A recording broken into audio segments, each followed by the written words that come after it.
Tenor Project.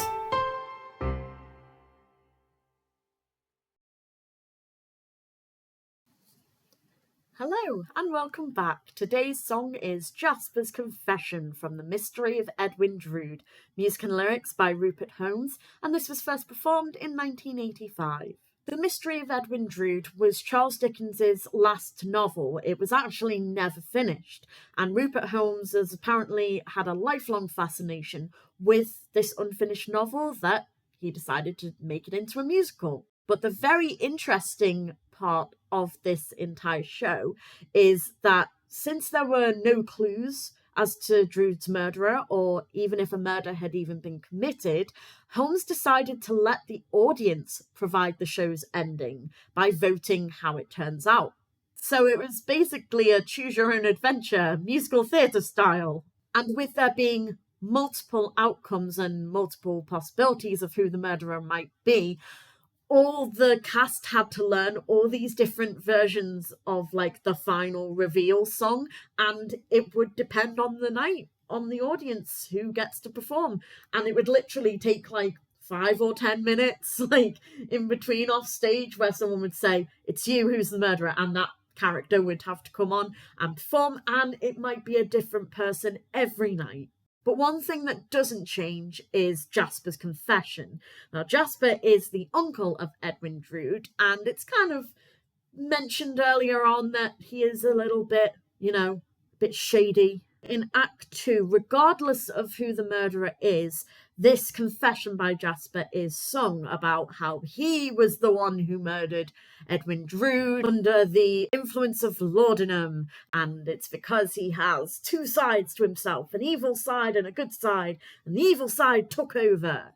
But you're probably thinking, what if the audience votes for Jasper? What if he gets to be the murderer?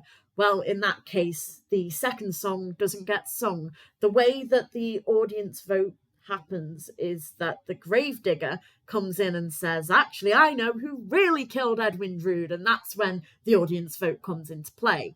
And some productions apparently don't even count the votes for Jasper, so that they make it very obvious that it is a completely different character. It's lots of fun. It's a great gimmick. And this song, it's a villain song. They're revealing their motives and showing their evil ways, and that's always fun to do. More acting than usual for this one. I tried to be as evil as I could. So here you are. I hope you enjoy it, and I hope to see you for the next one.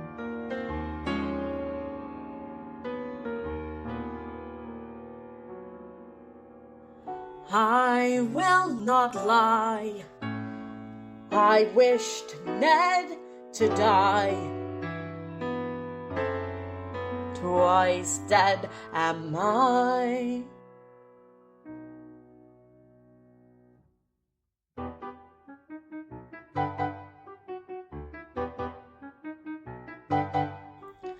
A man could split in twain, yet to all eyes remain a soul genteel who can conceal the venom in his brain. And if he draws upon the pause in madness, opium smoke supplies. Why this great surprise? There are two men in me, and cunning bright is he, who hides himself, resides himself where I've no eyes to see. But now I think he's at the brink of breaking through the door. I'm in, he's out, I'm out, he's free, I'm free, I'm free once more. How many times I've killed that Drood upon my flights. My flight's the birth of smug presumption of his rights.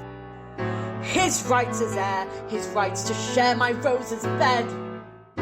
It took no smoke for me to picture Edwin dead. That night I filled myself a flask of laudanum, and then to toast my Ned and Neville I drank some. That's when my greatest flight of fancy did take place. I watched my hands outstretched toward Edwin's pale white face, and in the moonfall I saw my fingers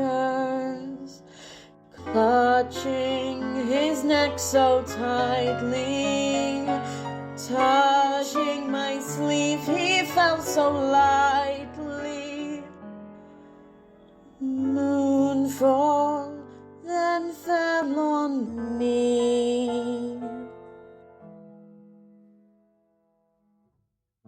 But God, the deed was much too easily done.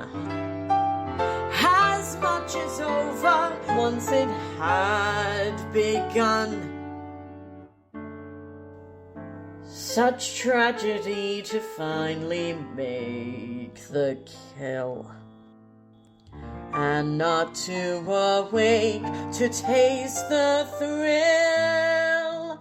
Now I've confessed, now we both can rest.